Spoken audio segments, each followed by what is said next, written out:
श्रुति थापा डालते नजर आज के हेडलाइंस पर। बिहार के छपरा जिले में पड़ने वाली सारना सीट से लालू की पत्नी राबड़ी देवी चुनाव लड़ेंगी। नीतीश कुमार ने कहा, प्रधानमंत्री पद के लिए बाकी सभी उम्मीदवारों से सबसे ज्यादा योग्य और सबसे अनुभवी मैं हूँ। आम आदमी पार्टी के नेता आशुतोष से पुलिस ने की पूछताछ। आरोप है आशुतोष बीजेपी दफ्तर के बाहर हंगामे में शामिल थे। गुजरात दौरे के दूसरे दिन केजरीवाल का लोगों ने किया विरोध। आगामी चुनाव से पहले राहुल गांधी अपनी चौपाल और रैलियों से खूब सुर्खियां बटोर रहे हैं। महाराष्ट्र के ठाणे में राहुल ने गरजते हुए आरएसएस को महात्मा गांधी का हत्यारा बताया। देखिए रिपोर्ट। आगामी चुनाव से पहले अपनी पार्टी की स्थिति को मजबूत बनाने के लिए कांग्रेस के युवराज आए दिन चौपाल और रैलियों से खूब सुर्खियां बटोर रहे हैं।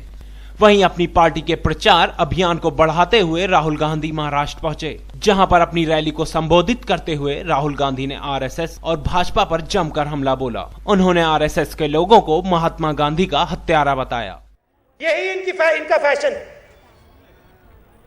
गांधी जी को मारा इन्होंने, आरएसएस के लोगों ने गांधी जी को गोली मारी और आज उनके लोग गांधी जी की बात करते हैं। साथ ही साथ आरएसएस के लोगों को सरदार वल्लभ भाई पटेल और महात्मा गांधी का विरोधी बताया और कहा, आजकल आरएसएस के लोग महात्मा गांधी और सरदार वल्लभ भाई पटेल की बातें करते हैं। राहुल ने कहा, नेता कांग्रेस के होते हैं, सोच हमारी होती है और जो काम हम करते हैं उनको 10-15 साल बाद वो अपना बताती है। सरदार पटेल जी कांग्रेस पार्टी के नेता थे। उन्होंने आरएसएस के बारे में साफ सुथरा लिखा है, उनके संगठन के बारे में बहुत साफ सुथरा लिखा है और आज कांग्रेस पार्टी के नेताओं को कहते हैं भैया वो तो हमारे नेता थे। तो सोच हम देते हैं, नेता हमारे होते हैं, उनका वो विरोध करते हैं। सरदार पटेल जी का विरोध किया, गांधी जी का विरोध किया और फिर 10, 15, 20 साल बाद कहते भैया हमने कहा था वो तो हमारी सोच थी। आप देखना आज से 5 साल बाद, 10 साल बाद कहेंगे भैया नरेगा तो हमारा था। राहुल ने कहा, हमारी पार्टी गरीबों और कमजोर लोगों की पार्टी है जो सबके बारे में एक समान सोचती है और चाहती है हिंदुस्तान खूब तरक्की करे। ब्यूरो रिपोर्ट, आमने सामने न्यूज। 6 दिन तक कार्य बहिष्कार और 70 से अधिक मरीजों की मौत के बाद डॉक्टरों ने हड़ताल खत्म कर दी है, जिसके चलते मरीजों ने चैन की सांस ली। देखिए रिपोर्ट। हाईकोर्ट की सख्त टिप्पणी के बाद आखिरकार अखिलेश सरकार एक्शन मोड में आई, जिसके चलते कानपुर मेडिकल कॉलेज के गिरफ्तार 24 जूनियर डॉक्टरों को रिहा कर दिया गया है। साथ ही साथ आनन फानन में कानपुर के एसएसपी को भी हटाया गया और जांच आयोग गठित किया गया है।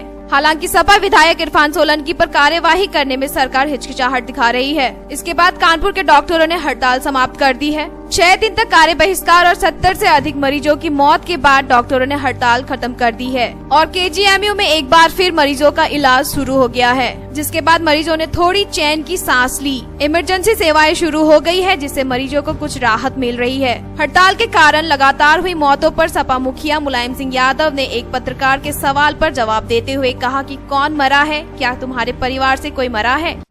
यूपी में डॉक्टरों ने हड़ताल कर रखी, लोग मर रहे हैं, इस पे कुछ कहेंगे आप? कौन मर रहा है? तुम्हारे परिवार में कौन मरा? तुम्हारे परिवार में कौन मरा? डॉक्टरों ने हड़ताल कर रखी, लोग। और कहा, हड़ताल नहीं करनी चाहिए, मीडिया सही दिखाए तो मौत कम होगी। ब्यूरो रिपोर्ट, आमने सामने न्यूज, कानपुर। अब वक्त चला फिर से ब्रेक का। ब्रेक के बाद देखेंगे कुछ अन्य खबरें, तब तक देखते रहिए आमने सामने न्यूज। पॉलिटिक्स, क्राइम,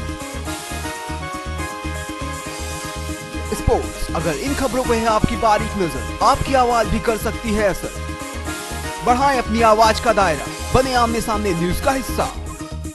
ब्रेक के बाद आपका स्वागत है। एक राज्य सरकार शिक्षा के स्तर को उच्च बनाने के लिए अध्यापकों की सरकारी पदों पर नियुक्ति कर रही है।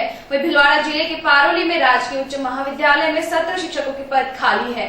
एक और जहां राज्य सरकार शिक्षा के स्तर को उच्च बनाने के लिए आए दिन अध्यापकों को सरकारी पद पर नियुक्ति कर रही है, तो वहीं दूसरी ओर भीलवाड़ा जिले के पारोली कस्बे में राजकीय उच्च विद्यालय में 17 अध्यापकों के पद खाली हैं। तो वहीं विद्यालय के प्रधानाचार्य किशन लाल मीणा ने बताया कि खाली पदों में शारीरिक शिक्षक के 2 पद, वरिष्ठ लिपिक के भी 2 पद, साथ ही साथ प्रयोगशाला अध्यापक के 3 पद और वरिष्ठ अध्यापक के 5 पद खाली हैं।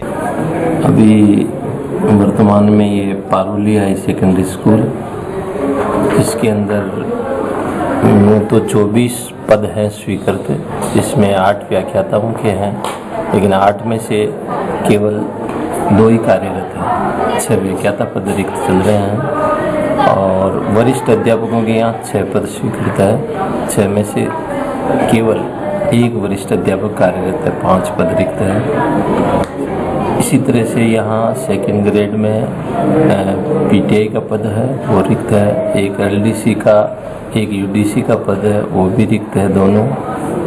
प्रयोगशाला सहायक के भी 3 पद स्वीकृत है, वो तीनों खाली हैं। कुल मिला के 17 पद रिक्त है आज की तारीख में 24 में से। उनमें से